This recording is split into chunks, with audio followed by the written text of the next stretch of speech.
Praise the lord. ದೇವರ ನಮಗೆ ಸ್ತೋತ್ರವಾಗಲಿ. ಇವತ್ತಿನ ಶುಭ ವಾರ್ತೆ ಕಾರ್ಯಕ್ರಮವನ್ನು ನೋಡಲಿಕ್ಕೆ ಬಂದ ಎಲ್ಲ ವೀಕ್ಷಕರನ್ನು ಯೇಸು ಕ್ರಿಸ್ತನ ನಾಮದಲ್ಲಿ ನಾನು ವಂದಿಸ್ತೇನೆ. ನಾನು ಇದಕ್ಕೋಸ್ಕರ ಕಣ್ಣು ಮುಚ್ಚಿ ಪ್ರಾರ್ಥನೆ ಮಾಡೋಣ.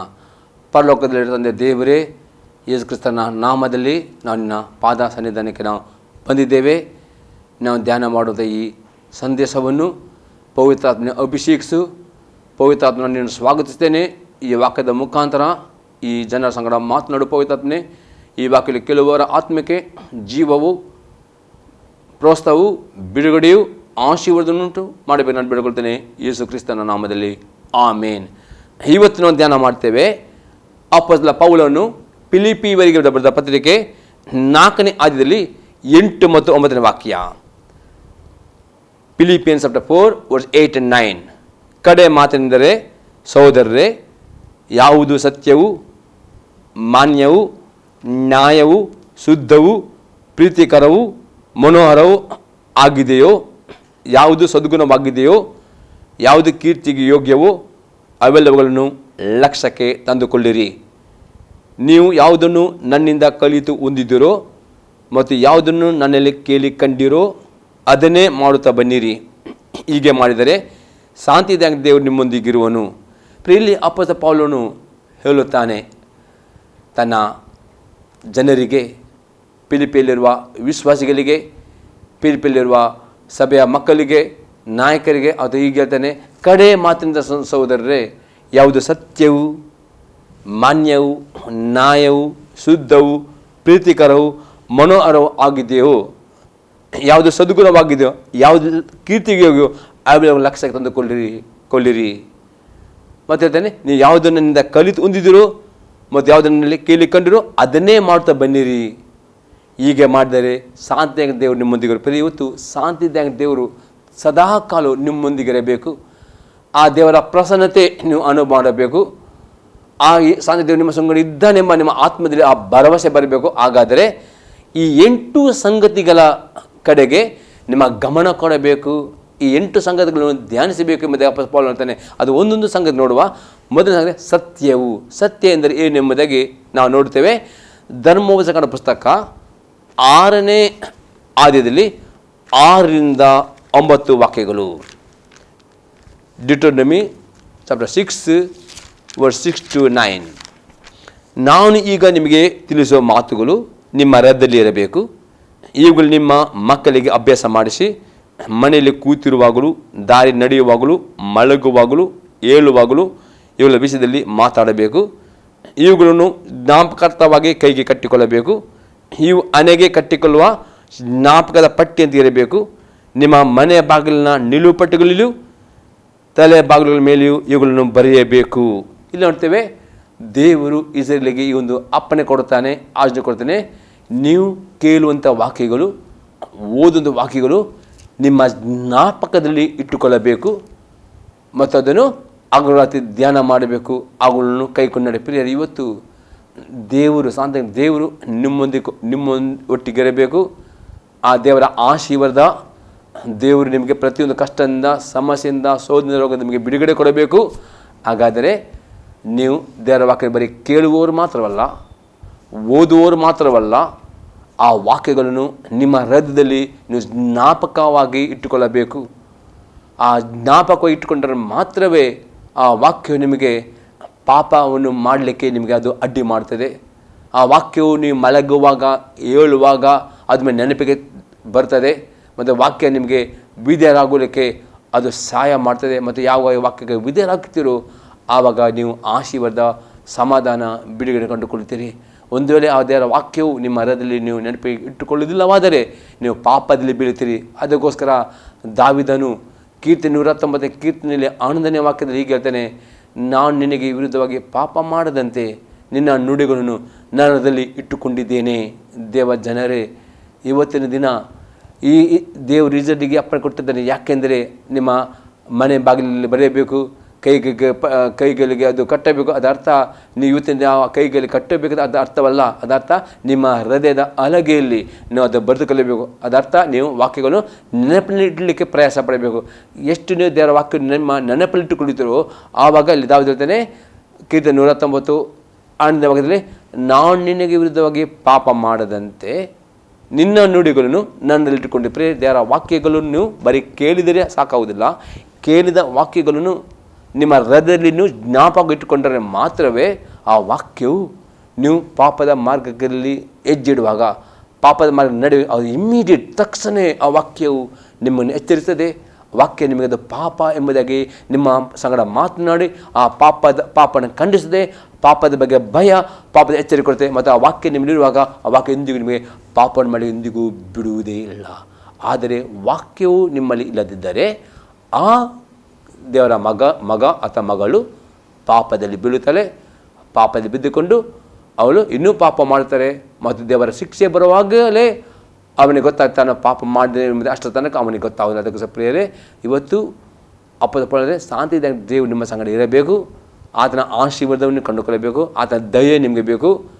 ಆತನ ಬಿಡಿರಬೇಕು. ಹಾಗಾದರೆ ದೇವರ ವಾಕ್ಯ ಸತ್ಯ. ಈ ವಾಕ್ಯವನ್ನು ನೀವು ನಿಮ್ಮ ನೆನಪಿಟ್ಟುಕೊಳ್ಳಬೇಕು, ಅದನ್ನು ಕೈಕೊಂಡು ನಡೆಯಬೇಕು. ಅದರ ಇಂದು ವಾಕ್ಯ ಜೋಸುವನ ಬರೆದ ಪುಸ್ತಕ 1ನೇ 8ನೇ ವಾಕ್ಯ ಹೀಗಿರ್ತದೆ, ಈ ಧರ್ಮಶಾಸ್ತ್ರವು ಯಾವಾಗಲೂ ನಿನ್ನ ಬಾಯಲ್ಲಿರಲಿ, ಹಗಲಿರುಳು ಅದನ್ನು ಧ್ಯಾನಿಸುತ್ತಾ ಅದರಲ್ಲಿ ಬರೆಯುವುದರಿಂದ ಕೈಗೊಂಡು ನಡಿ, ಆಗ ನಿನ್ನ ಮಾರ್ಗದಲ್ಲೆಲ್ಲ ನೀನು ಸಫಲನಾಗುವಿ, ಕೃತಾರ್ಥನಾಗಿ. ಪ್ರಿಯರೇ, ಇದು ನಿಮ್ಮ ಪ್ರತಿಯೊಂದು ಕೆಲಸ ಕಾರ್ಯಗಳು, ಬಿಸ್ನೆಸ್ಗಳು ಎಲ್ಲವೂ ಸಫಲ ಆಗಬೇಕಾದರೆ ದೇವರ ವಾಕ್ಯವು ನಿಮ್ಮ ಬಾಯಲ್ಲಿರಬೇಕು.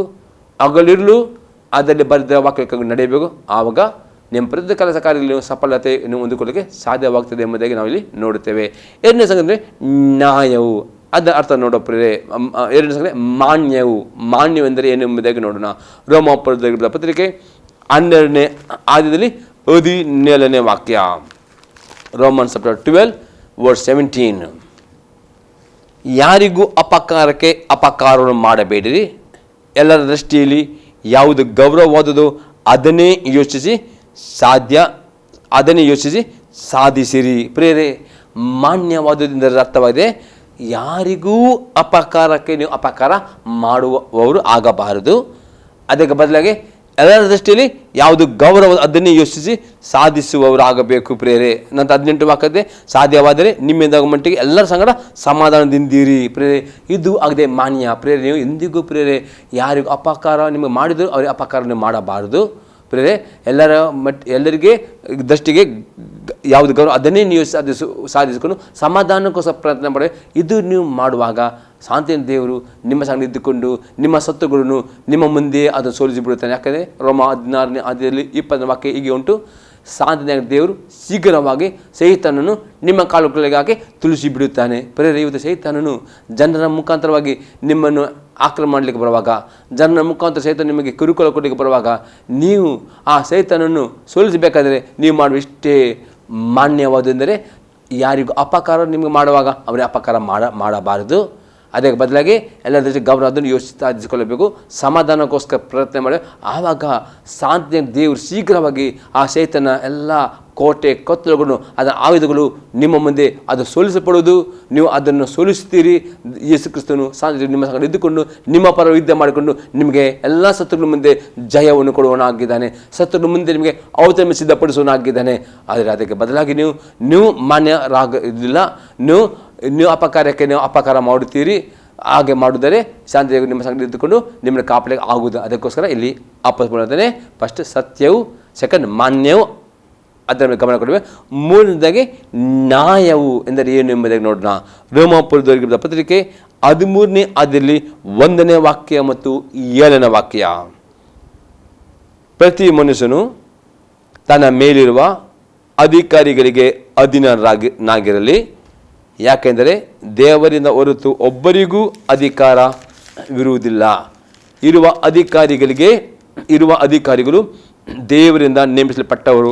ಪೌಲನು ಹೇಳ್ತಾನೆ, ಈ ಲೋಕದಲ್ಲಿ ದೇವರು ಸರ್ಕಾರ, ಶಾಲೆಯಲ್ಲಿ ಟೀಚರ್, ಮಾಸ್ಟರ್, ಪ್ರಿನ್ಸಿಪಲ್, ಆಫೀಸ್ನಲ್ಲಿ ನಿಮಗೆ ಸೂಪರ್ವೈಸರ್, ಮ್ಯಾನೇಜರ್, ಸಭೆಯಲ್ಲಿ ಸಭಾಪಾಲು, ಹೀಗೆ ಪ್ರತಿಯೊಂದು ಕಡೆ ಹೆಂಡತಿಗೆ ಮನೆಯಲ್ಲಿ ಗಂಡ, ಈಗ ಪ್ರತಿಯೊಂದು ಕಡೆಯಲ್ಲಿ ಮಕ್ಕಳಿಗೆ ತಂದೆ ತಾಯಿಗಳು, ಪ್ರತಿಯೊಂದು ಕಡೆಯಲ್ಲಿ ದೇವರು ಅಧಿಕಾರ ಇಟ್ಟಿದ್ದಾರೆ.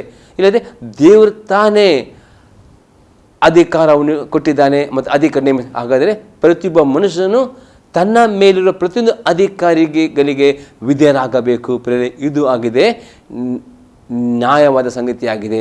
ಯಾವಾಗ ನಿಮ್ಮ ಅಧಿಕಾರಿ ವಿಧೇಯರಾಗುತ್ತೀರೋ ಆಗ ನೀವು ಭಯಪಡೋ ಅಗತ್ಯ ಇಲ್ಲ. ಆ ಅಧಿಕಾರಿಗಳು ನಿಮಗೆ ಎಂದಿಗೂ ನಿಮಗೆ ದಂಡಿಸುವುದಿಲ್ಲ. ಅವರು ನಿಮಗೆ ಒಳ್ಳೆಯದನ್ನು ಮಾಡುವ ದೇವರ ಸೇವಕರಾಗಿದ್ದಾರೆ ಎಂಬುದು ಇಲ್ಲಿ ಅಪೊಸ್ತಲನು ಹೇಳ್ತಾನೆ. ಏಳಿನ ವಾಕ್ಯವನ್ನು ನೋಡ್ತೇವೆ, ಅವರವರಿಗೆ ಸಲ್ಲಿಸಿರಿ, ಯಾರಿಗೆ ಕಂದಾಯವೋ ಅವರಿಗೆ ಕಂದಾಯವನ್ನು, ಯಾರಿಗೆ ಸುಂಕವೋ ಅವರಿಗೆ ಸುಂಕವನು, ಯಾರಿಗೆ ಭಯವೋ ಅವರಿಗೆ ಭಯವನ್ನು, ಯಾರಿಗೆ ಮರ್ಯಾದೆಯೋ ಅವರಿಗೆ ಮರ್ಯಾದೆಯನ್ನು ಸಲ್ಲಿಸಿರಿ. ಇಲ್ಲಿ ಅಪೊಸ್ತಲನು ಹೇಳ್ತಾನೆ, ನಿಮ್ಮ ಪ್ರತಿಯೊಂದು ಅಧಿಕಾರಿಗೆ ಅಂದರೆ ಹೆಂಡತಿಯಾದವಳು ತನ್ನ ಗಂಡ ತನ್ನ ಯಜಮಾನ ಎಂಬುದಾಗಿ ಮರ್ಯಾದೆಯನ್ನು ಕೊಡುವರಾಗಬೇಕು. ಗಂಡನೇ ಸಲ್ಲತಕ್ಕ ಪ್ರತಿಯೊಂದು ಆ ದಂಪತಿಯ ಜೀವಿತದ ಕೆಲವು ರೂಲ್ಸ್, ಕೆಲವು ಡ್ಯೂಟಿಯನ್ನು ಅವಳು ಮಾಡುವಲಾಗಬೇಕು.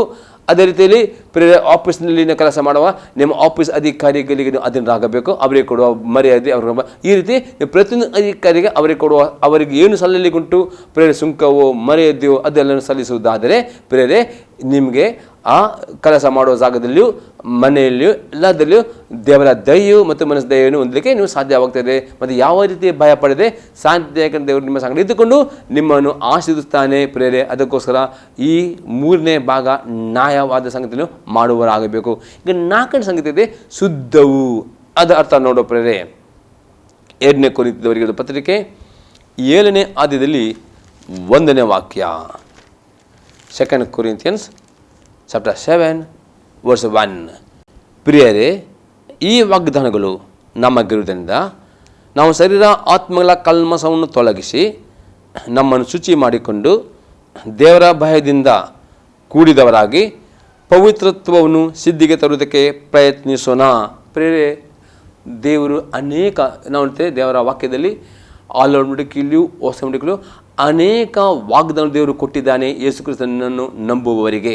ಇಲ್ಲಿ ಒಂದು ವಾಗ್ದಾನ ನೋಡ್ತೇವೆ, ಅಪೊಸ್ತಲನು ಪೌಲನು ಹೇಳ್ತಾನೆ, ನೀವು ನಿಮ್ಮ ಮನಸ್ಸನ್ನು ಈ 8 ಸಂಗತಿಗಳ ಮೇಲೆ ಗಮನ ಕೊಡಬೇಕು ಮತ್ತು ಅಪೊಸ್ತಲನು ಪೌಲನು ಬೋಧಿಸಿದನ್ನು ನೀವು ಕೈಕೊಂಡು ನಡೆಯುವುದಾದರೆ ಶಾಂತಿದಾಯಕ ದೇವರು ನಿಮ್ಮ ಸಂಗಡ ಇರುವನು. ಪ್ರಿಯವಾಗಿ ಶಾಂತಿದಾಯಕ ದೇವರು ನಿಮ್ಮ ಸಂಗಡ ಪ್ರತಿಗಳಿಗೆ ಇದ್ದುಕೊಂಡು ನಿಮ್ಮನ್ನು ಕಾಪಾಡಬೇಕು, ನಿಮ್ಮನ್ನು ಆಶೀರ್ವಾದ ಮಾಡಬೇಕು, ನಿಮ್ಮನ್ನು ಬಿಡುಗಡೆ ಮಾಡಬೇಕಾದರೆ ಪ್ರಿಯರೇ, ಈ ವಾಗ್ದಾನ ನಿಮ್ಮ ಜೊತೆಯಲ್ಲಿ ಕಾರ್ಯವಾಗಬೇಕಾದರೆ ನೀವೇನು ಮಾಡಬೇಕು?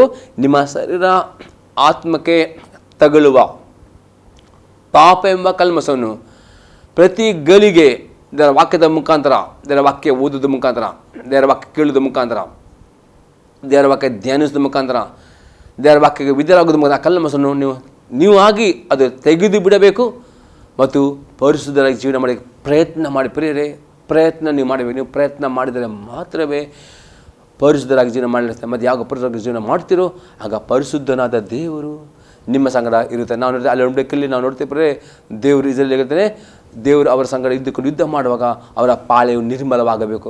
ಒಂದು ಅವರ ಪಾಳೆಯ ಇದರಲ್ಲಿ ಅಶುಚಿ ಇದ್ದರೆ ದೇವರನ್ನು ಬಿಟ್ಟು ಹೋಗ್ತಾನೆ ಎಂಬುದಾಗಿ ಧರ್ಮಕಾಂಡದಲ್ಲಿ ದೇವರ ಆಜ್ಞೆ ಕೊಟ್ಟು ಆಗಿದೆ. ಪ್ರಿಯರೇ, ಇವತ್ತು ದೇವರು ನಿಮ್ಮ ಸಂಗಡ ಇದ್ದುಕೊಂಡು ನಿಮ್ಮ ಶತ್ರುಗಳ ಯುದ್ಧವನ್ನು ಮಾಡಿಕೊಂಡು ನಿಮಗೆ ಆ ಶತ್ರು ಮುಂದೆ ನಿಮಗೆ ಜಯವನ್ನು ಕೊಡಬೇಕಾ?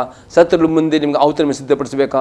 ಶತ್ರುಗಳ ಮುಂದೆ ತಲೆಯನ್ನು ಮೇಲಕ್ಕೆತ್ತಬೇಕು. ಹಾಗಾದರೆ ನಿಮ್ಮ ಪಾಳೆಯು, ನಿಮ್ಮ ಮನಸ್ಸು, ನಿಮ್ಮ ಆಲೋಚನೆ, ನಿಮ್ಮ ಹೃದಯ, ಆತ್ಮ, ನಿಮ್ಮ ಬಾಯಿ ಮಾತುಗಳು, ನಿಮ್ಮ ನಡತೆಗಳು ಪರಿಶುದ್ಧರಾಗಿ ಜೀವನ ಮಾಡೋದು ಅತಿ ಅತಿ ಅಗತ್ಯವಾಗಿದೆ.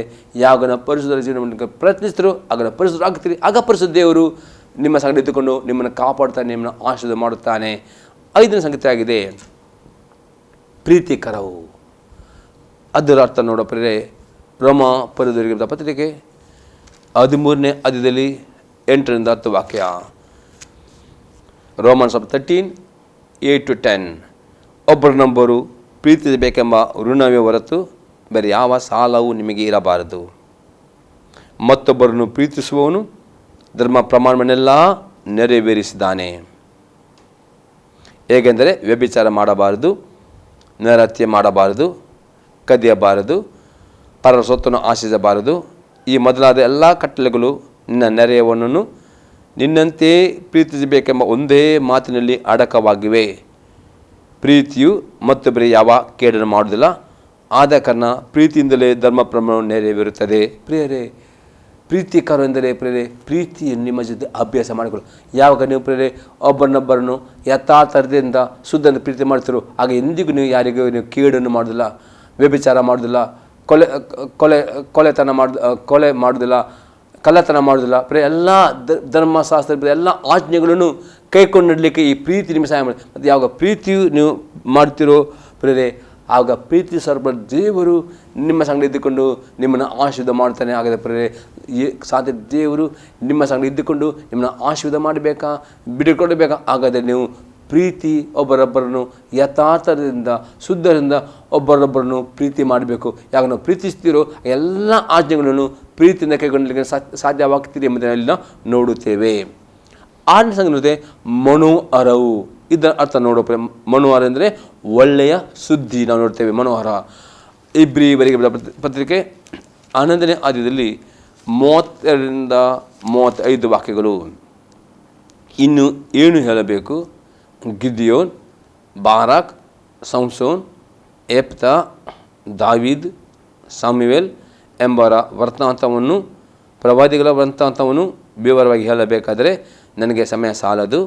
ನಂಬಿಕೆ ಮೂಲಕ ಅವರು ರಾಜ್ಯಗಳನ್ನು ಸ್ವಾಧೀನ ಮಾಡಿಕೊಂಡರು, ನೀತಿ ನಡೆಸಿದರು, ವಾಗ್ದಾನಗಳನ್ನು ಪಡೆದುಕೊಂಡರು, ಸಿಂಹಗಳ ಬಾಯಿ ಕಟ್ಟಿದರು, ಬೆಂಕಿಯ ಬಲವನ್ನು ಆರಿಸಿದರು, ಕತ್ತಿಯ ಬಾಯಿಗೆ ತಪ್ಪಿಸಿಕೊಂಡರು, ನಿರ್ಬಲರಾಗಿದ್ದು ಬಲಿಷ್ಠರಾದರು, ಯುದ್ಧದಲ್ಲಿ ಪರಾಕ್ರಮಶಾಲಿಗಳಾದರು, ಪರರ ದಂಡಗಳನ್ನು ಓಡಿಸಿಬಿಟ್ಟರು, ಸ್ತ್ರೀಯರು ಸತ್ತು ಹೋಗಿದ ತಮ್ಮವರನ್ನು ಪುನರುತ್ಥಾನ ತಿರುಗಿ ಹೊಂದಿದರು. ಪ್ರೇರೆ ಮನೋಹರ ಎಂದರೆ ಈ ಒಳ್ಳೆಯ ಸುದ್ದಿ. ಪ್ರೇರೆ ನಿಮ್ಮ ನಂಬಿಕೆ. ಪ್ರೇರೆ ಇವತ್ತು ಸೈತಾನನು ಚಿಂತೆಯ ಮೂಲಕ ಬೇಸರ ನಿರಾಸ ಅಲ್ಲಿ ನೋಡ್ತೇವೆ. ಪಿಲಿಪರಿಗೆ ಪತ್ರಿಕೆ 4ನೇ ಬಗ್ಗೆ ತಪ್ಪು ಹೇಳ್ತಾನೆ, ನೀವು ಯಾವ ಸಂಬಂಧವಾಗಿಯೂ ಚಿಂತೆ ಮಾಡಬಾರದು. ನಿಮ್ಮೆಲ್ಲ ಚಿಂತೆ ಭಾರವನ್ನು ಪ್ರಾರ್ಥನೆಯಲ್ಲಿ ವಿಜ್ಞಾಪನೆಯಲ್ಲಿ ಕರ್ತನಿಗೆ ಸಮರ್ಪಣೆ ಮಾಡಬೇಕು. ಹಾಗೆಲ್ಲ ಗ್ರಹಿಕೆ ಮೀರುವ ದೇವಶಾಂತಿ ದೇವರನ್ನು ಯೋಜನೆ ಕಾಪಾಡುವುದು ಹೇಳ್ತೇವೆ. ಮತ್ತು ಅನಂತರನು ಈ 8-9 ವಾಕ್ಯ. ಹಾಗಾದರೆ ಪ್ರೇರೆ ಈ ಚಿಂತೆಯಿಂದ, ಈ ಬೇಸರ, ಈ ನಿರಾಶೆಯಿಂದ ಸಹಿತ ನಿಮ್ಮ ಮನಸ್ಸನ್ನು ಆಕ್ರಮಣ ಮಾಡುವಾಗ ಅದರ ಮೇಲೇನು ಜಯ ಹೊಂದಬೇಕಾದರೆ ನೀವು ನಂಬಿಕೆಯ ಒಳ್ಳೆಯ ಸಮಾಚಾರವನ್ನು ಕೇಳುವರಾಗಬೇಕು. ನಂಬಿಕೆಯನ್ನು ಕುಂದಿಸುವಂಥ ವಿಷಯಗಳನ್ನು ನೀವು ಕೇಳುವರ ನಾವು ಇಲ್ಲಿ ನಾವು ಅಲ್ಲಿ ನೋಡಬೇಕು. ನೀವು ಈ ನಂಬಿಕೆ ವೃದ್ಧಿ ಆಗುವಂಥ ಈ ವಿಷಯ, ಈ ವಾಕ್ಯಗಳನ್ನು ಹೆಚ್ಚಾಗಿ ಓದುವರಾಗಬೇಕು. ಅಲ್ಲಿ ನೋಡ್ಬಿಟ್ಟು ಕೀಳು ಪ್ರೇರೆ ನೀವು ಆ ಧರ್ಮಪುಸ್ತಕನ ಪುಸ್ತಕ, ಭೀಮಸಂಗನ ಪುಸ್ತಕ, ಪ್ರೇರೆ ಅರಣ್ಯಕಾಂಡ ಪುಸ್ತಕ, ಸಾಮ್ಯಗಳು, ಇದೆಲ್ಲ ಗ್ರಂಥ ವೃತ್ತಾಂತಗಳನ್ನು ಓದುವರಾಗಬೇಕು. ಅಲ್ಲಿ ದೇವರು ಮಾಡಿದ ಅದ್ಭುತ ಕ್ರಿಯೆಗಳನ್ನು ಓದುವಾಗ, ಅದ್ಭುತಗಳ ಬಗ್ಗೆ ಆ ಸಾಕ್ಷಿ ಕೊಲ್ಲುವಾಗ, ರೋಗಗಳ ಗುಣ ಸಾಕ್ಷಿ ಕೊಲ್ಲುವಾಗ ನಿಮ್ಮ ನಂಬಿಕೆಯು ಉತ್ಪತ್ತಿ ಆಗಿದೆ. ಆ ನಂಬಿಕೆ ಉತ್ಪತ್ತಿ ಆಗುವಾಗ ನಿಮಗೂ ನಂಬಿಕೆ ಬರ್ತದೆ, ದೇವರು ನಿಮ್ಮ ಜೀವಿತದಲ್ಲಿ ಅದ್ಭುತ ಮಾಡ್ತಾರೆ. ಮತ್ತು ಅದೇ ರೀತಿ ನೀವು ಆ ನಂಬಿಕೆ ಮೂಲಕ ಹೇಗೆ ಅವರು ರಾಜ್ಯವನ್ನು ಪಡೆದುಕೊಂಡರು, ನೀವು ಸಹ ಆ ನಂಬಿಕೆ ಮೂಲಕ ದೇವರ ವಾಗ್ದಾನ ಪಡೆದುಕೊಳ್ಳಬೇಕು. ನಂಬಿಕೆ ಮೂಲಕ ಬೆಂಕಿಯ ಬಲ ಆರಿಸಿಕೊಳ್ಳಬೇಕು. ನಂಬಿಕೆ ಮೂಲಕ ಸತ್ವದ ಸ್ಥಿತಿಯನ್ನು ಪುನರುತ್ಥಾನಗೊಳಿಸಿ, ಹಾಗೆ ನೀವು ಸಹ ಸತ್ವದ ಸಂಗತಿಗಳನ್ನು ಪುನರುತ್ಥಾನಗೊಳಿಸಲಾಗಬೇಕು. ನಂಬಿಕೆ ಮೂಲಕ ಸಿಂಹದ ಬಾಯ್ಕಟ್ ಈ ಆ ನಂಬಿಕೆಯು ನಿಮ್ಮಲ್ಲಿ ವೃದ್ಧಿ ಆಗಬೇಕಾದ್ರೆ ಅಪನಂಬಿಕೆಯನ್ನು ಉಂಟು ಮಾಡುವಂಥ ಕಿವಿಲು ಭಾವನೆ ತರುವಂಥ ಅಂಥ ವಿಷಯಗಳಿಗೆ ಕಿವಿ ಕೊಡದೆ ನಂಬಿಕೆಯ ಸಾಕ್ಷಿ, ನಂಬಿಕೆಯನ್ನು ಹುಟ್ಟಿಸುವ, ನಂಬಿಕೆಗೆ ಉತ್ತೇಜನ ಮಾಡುವ ಅಂಥ ಪುಸ್ತಕಗಳು, ಅಂಥ ಸಾಕ್ಷಿಗಳು, ಅಂಥದ್ದನ್ನು ಓದಿ ನಿಮ್ಮ ನಂಬಿಕೆಯನ್ನು ಅಭಿವೃದ್ಧಿಪಡಿಸಿದರೆ ಮಾತ್ರವೇ ನೀವು ಶಾಂತಿ ದೇವರು ನಿಮ್ಮ ಸಂಗ ಇದ್ದಾನೆ, ನಿಮ್ಮ ಸಂಗ ಅದ್ಭುತ ಮಾಡ್ತೇವೆ ನಂಬಿಕೆ ಹೊಂದಿಕೊಂಡು ಆ ನಿಮ್ಮ ನಂಬಿಕೆ ಪ್ರಕಾರ ದೇವರು ನಿಮ್ಮ ಸಂಗ ಅದ್ಭುತಗಳು ಮಾಡಲಿಕ್ಕೆ ಸಕ್ತನಾಗುತ್ತಾನೆ. ಈಗ ಏಳನೇ ಸಂಗತಿ ಸದ್ಗುಣವಾಗಿದೆಯೋ ಅದರ್ಥ ನೋಡ್ತಾರೆ. ತೀತನಿಗೆ ಬರೆದ ಪತ್ರಿಕೆ 3ನೇ ಅಧ್ಯಾಯದಲ್ಲಿ 8ನೇ ವಾಕ್ಯ. ತೀತನಿಗೆ ಬರೆದ ಪತ್ರಿಕೆ 3ನೇ ಅಧ್ಯಾಯದಲ್ಲಿ 8ನೇ ವಾಕ್ಯ. ದೇವರಲ್ಲಿ ನಂಬಿಕೆ ಇಟ್ಟಿರುವವರು ಸತ್ಕ್ರಿಯೆಗಳನ್ನು ಮಾಡುವುದರಲ್ಲಿ ಜಾಗರೂಕರಾಗಿರುವಂತೆ ನೀನು ಎಲ್ಲ ಮಾತುಗಳನ್ನು ದೃಢವಾಗಿ ಹೇಳಬೇಕೆಂದು ಅಪೇಕ್ಷಿಸ್ತೇನೆ. ಈ ಉತ್ತಮವು ಮನುಷ್ಯರಿಗೆ ಪ್ರಯೋಜನಕರವೂ ಆಗಿದೆ. ಪ್ರಿಯಲ್ಲಿ ಅಪ್ಪಸ್ಮರಣೆ, ದೇವರಲ್ಲಿ ನಂಬಿಕಿಟ್ಟಿರುವವರು ಸತ್ಕ್ರಿಯೆಗಳನ್ನು ಮಾಡುವುದರಲ್ಲಿ ಜಾಗರೂಕರಾಗಿರುವಂತೆ ನೀನು ಎಲ್ಲ ಮಾತುಗಳನ್ನು ಹೇಳಬೇಕು. ಪ್ರಿಯರೇ, ಇವತ್ತು ನಿಮಗೆ ಆಶೀರ್ವಾದ ಬೇಕು, ನಿಮಗೆ ಯೇಸು ಕ್ರಿಸ್ತನು ಬಿಡುಗಡೆ ಕೊಡಬೇಕು, ದೇವರ ದಯೆ ನಿಮಗೆ ಸಿಗಬೇಕು. ಮನಸ್ಸು ಆಗೋದು ಪ್ರೇರಣೆ, ನೀವು ಬರೀ ಯೇಸು ಕ್ರಿಸ್ತನಲ್ಲಿ ನಂಬಿಕೆ ಮಾತ್ರ ನಂಬಿಕಿಟ್ಟುಕೊಂಡು ಒಳ್ಳೆಯ ಕ್ರಿಯೆಗಳು ಮಾಡುವುದಕ್ಕೆ ಅತೀ ಆಸಕ್ತಿಯಿಂದ ನೀವು ಮಾಡುವ ಏನು ಒಳ್ಳೆಯ ಕ್ರಿಯೆಗಳು ಮಾಡ್ತೇವೆ ಅದಕ್ಕೆ ಇಲ್ಲಿ ಹೇಳ್ತದೆ, ಅದು ನಿಮಗೆ ಉತ್ತಮ ಮತ್ತು ಪ್ರಯೋಜನಕರವಾಗಿ ಉಂಟು. ನಾವು ಎಷ್ಟು ನೀವು ನಂಬಿಕೆ ಒಳ್ಳೆಯ ಕ್ರಿಯೆಗಳು ಮಾಡ್ತೀರಿ ಅಷ್ಟು ನಿಮಗೆ ಈ ಭೂಲೋಕದಲ್ಲಿ ನೀವು ವಾಸಿಸುವಾಗ ನಿಮಗೆ ಅದು ಉತ್ತಮವು ಪ್ರಯೋಜನವು ಅದಕ್ಕೆ ಪ್ರತಿಫಲ ದೇವರು ಕೊಡುವನಾಗಿದ್ದಾನೆ. ಹಾಗಾದರೆ ನಿಮಗೆ ದೇವರು ಆಶೀರ್ವಾದ ಮಾಡಬೇಕಾ, ಬಿಡುಗಡೆ ಕೊಡಬೇಕಾ? ಅದು ಏಳಿನ ಸಂಗೀತ ಆಗಿದ್ದು ಸದ್ಗುಣ ಅಂದರೆ ಉತ್ತಮ ಒಳ್ಳೆಯ ಕ್ರಿಯೆಗಳು ನಂಬಿಕೆ ಮೂಲಕ ನಾವು ಮಾಡಬೇಕು. ಅದರಲ್ಲಿ ನೀವು ಸೋತು ಹೋಗದೆ, ಮನಗುಂದು ಹೋಗದೆ ನಂಬಿಕಸ್ಥರಾಗಿ ಒಳ್ಳೆಯ ಕ್ರಿಯೆ ಮಾಡಿದ್ರೆ ತಕ್ಕ ಸಮಯದಲ್ಲಿ ಅದರ ಪ್ರತಿಫಲವನ್ನು ಹೊಂದುತ್ತೀರಿ ಮತ್ತು ದೇವರು ನಿಮ್ಮನ್ನು ಆಶೀರ್ವಾದ ಮಾಡುತ್ತಾನೆ. ಲಾಸ್ಟ್ 8ನೇ ಸಂಗತಿ ಕೀರ್ತಿಗೆ ಯೋಗ್ಯವು.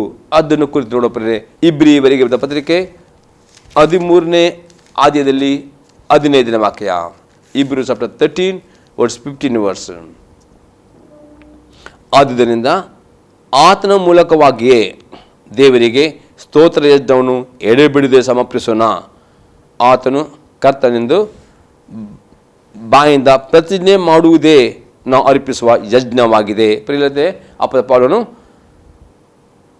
ಆದ್ದರಿಂದ ಆತನ ಮೂಲಕವಾಗಿಯೇ ದೇವರಿಗೆ ಸ್ತೋತ್ರ ಎಡೆಬಿಡಿಸುವ ಪ್ರೇರೆ ಅದು ಅರ್ಥವಾಗಿದೆ.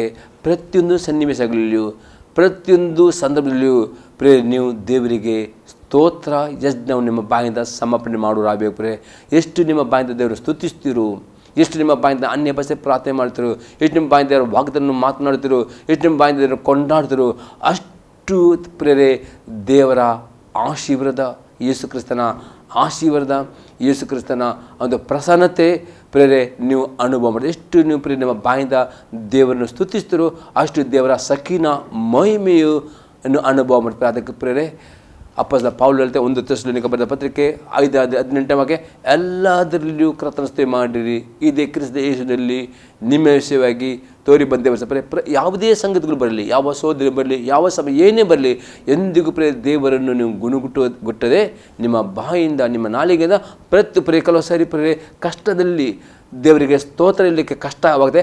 ಆ ಟೈಮ್ನಲ್ಲಿ ನೀವು ದೇವರು ಸ್ತುತಿಸಿದ್ರು, ಅದುವೇ ಸ್ತೋತ್ರ ಯಜ್ಞವಾಗಿದೆ. ಒಳ್ಳೆ ಇರುವಾಗ, ಆಶೀರ್ವಾದವಿರುವಾಗ ಸ್ತುತಿಸುವುದಕ್ಕೆ ಸುಲಭವಾಗಿದೆ. ಆದರೆ ನಿಮ್ಮ ಕಷ್ಟಗಳು, ಸಮಸ್ಯೆಗಳು, ಶೋಧನೆಗಳು, ರೋಗಗಳು ಇರುವಾಗ ಆ ಟೈಮ್ನಲ್ಲಿ ದೇವರಿಗೆ ನೀವು ಸ್ತುತಿ ಪದಗಳನ್ನು ಸ್ತುತಿಸ್ತಿರೋ, ದೇವರನ್ನು ಆರಾಧಿಸ್ತಿರೋ ಬುದ್ಧಿಯಿಂದ ಅದೇ ಯಜ್ಞವಾಗಿದೆ. ಈ ಯಜ್ಞವನ್ನು ಎಡೆಬಿಡದೆ ಸಮರ್ಪಿಸುವುದಾದರೆ ಪ್ರೇರೆ ಶಾಂತಿಯಂಕಂತ ದೇವರು ಶೀಘ್ರವಾಗಿ ದೇವರೇ ನಿಮ್ಮ ಎಲ್ಲ ಸಹಿತನ ಅಗ್ನಿ ಬಾಣಗಳನ್ನು, ಎಲ್ಲ ಸಹಿತ ಕೋಟೆ ಕೊತ್ತಗಳನ್ನು ಆತನು ನಿಮ್ಮ ಕಾಲಕ್ಕೆ ಹಾಕಿ ತಿಳಿಸಿಬಿಟ್ಟು ನಿಮಗೆ ಆಶೀರ್ವದಿಸ್ತಾನೆ, ನಿಮಗೆ ಬಿಡುಗಡೆ ಕೊಡುತ್ತಾನೆ, ಶಾಂತಿ ನಿಮ್ಮ ಸಂಗಡ ಇರ್ತಾನೆ. ಆಗದೆ ಅಪ್ಪಳ್ತಾನೆ ಆ ಶಾಂತಿ ನಿಮ್ಮ ಸಂಗಡ ಇರಬೇಕಾದ್ರೆ ನೀವು ಕಡೆ ಮಾತಂದರೆ ಯಾವುದು ಸತ್ಯವು, ಯಾವುದು ಮಾನ್ಯವು, ನ್ಯಾಯವು, ಶುದ್ಧವು, ಪ್ರೀತಿಕರವು, ಮನೋಹರವು, ಸದ್ಗುಣವಾದ ಕೀರ್ತಿಯು, ಈ 8 ಸಂಗತಿಗಳನ್ನು ನೀವು ಯೋಚಿಸುವರಾಗಬೇಕು, ಆಲೋಚಿಸುವರಾಗಬೇಕು, ಅದನ್ನು ಮಾಡುವರಾಗಬೇಕು. ಆವಾಗ ದೇವರು ನಿಮ್ಮ ಸಂಗಡ ಇದ್ದುಕೊಂಡು ನಿಮ್ಮನ್ನು ಆಶೀರ್ವಿಸ್ತಾನೆ, ನಿಮ್ಮನ್ನು ಬಿಡಿಕೊಡ್ತಾನೆ. ದೇವರು ನಮಗೆ ಸ್ತೋತ್ರವಾಗಲಿ. ಪ್ರಾರ್ಥನೆ ಮಾಡೋಣ. ಪರಿಶುದ್ಧ ದೇವರೇ, ಯೇಸು ಕ್ರಿಸ್ತನ ನಾಮದಲ್ಲಿ ಈ ಸಂದೇಶಗಳ ಪ್ರತಿ ವೀಕ್ಷಕರನ್ನು ತಂದೆ, ಮಗ ಮತ್ತು ಪವಿತ್ರ ಮನಸ್ಸಿನಲ್ಲಿ ಯೇಸುವಿನ ಒಡೆತನ ಒಪ್ಪಿಸ್ಕೊಳ್ತಾನೆ. ಈ ವಾಕ್ಯಗಳ ಪ್ರತಿಯೊಬ್ಬರಲ್ಲಿ ಪವಿತ್ರ ಆತ್ಮನಿಯನ್ನು ಕಾರ್ಯ ಮಾಡಿಕೊಂಡು ಪ್ರತಿಯೊಬ್ಬರು ಈ ವಾಕ್ಯಗಳನ್ನು ಕೈಕೊಂಡು ನಡೆಯುವಂಥ ವಿಧೇಯತೆಯ ಹೃದಯವನ್ನು, ವಿಧೇಯತೆಯ ಆತ್ಮನು ಈ ಜನರಿಗೆ ಅನುಗ್ರಹಿಸು. ಮತ್ತು ಈ ವಾಕ್ಯದ ಪ್ರಕಾರವಾಗಿ ನಿನ್ನ ಜನರು ಬರೀ ವಾಕ್ಯ ಕೇಳುವವರೇ ಮಾತ್ರ ಅಲ್ಲದೆ ಆ ವಾಕ್ಯ ಪ್ರಕಾರ ನಡೆದುಕೊಂಡು ಶಾಂತಿ ದೇವರು ಅವರ ಸಂಗಡ ಇದ್ದು ಅವರನ್ನು ಆಶೀರ್ವಾದ ಮಾಡುವುದು, ಬಿಡುಗಡೆ ಹೊಂದುವುದನ್ನು ಅವರು ಹೊಂದುವಾಗಿ ನನ್ನ ಕೃಪೆಗೆ ನಾನು ಅವರು ಒಪ್ಪಿಸ್ಕೊಳ್ತೇನೆ. ಮತ್ತು ಯಾರು ರೋಗದಲ್ಲಿದ್ದಾರೆ, ಕಷ್ಟದಲ್ಲಿದ್ದಾರಲ್ಲ, ಅವರೆಲ್ಲರೂ ನಾಸ್ತಕ್ಕೆ ಒಪ್ಪಿಸ್ಕೊಳ್ತಾರೆ. ಯೇಸುವೇ, ನಿನ್ನ ಗುಣಮಾಡ ಶಕ್ತಿಯು ಈ ಸಂದೇಶ ಪ್ರತಿ ವೀಕ್ಷಕರು ಯಾರು ರೋಗಿಗಳು ಇದ್ದಾರೆ ಅವ್ರನ್ನ ಮುಟ್ಟಿಕೊಂಡು ಅವರ ರೋಗಗಳನ್ನು ಗುಣ ಮಾಡಬೇಕು. ಯಾರಿಗೆ ಸಮಾಧಾನ ಇಲ್ಲ ಅವ್ರಿಗೆ ಸಮಾಧಾನ ಕೊಡಬೇಕು. ದೀರ್ಘಾಯುಷ್ಯ ಕೊಟ್ಟು ಅವರ ಕೆಲಸಗಳ ಆಶೀರ್ವಾದ ಮಾಡಬೇಕು ನಾನು ಬೇಡಿಕೊಳ್ತೇನೆ ಯೇಸು ಕ್ರಿಸ್ತನ ನಾಮದಲ್ಲಿ. ಆಮೇನ್.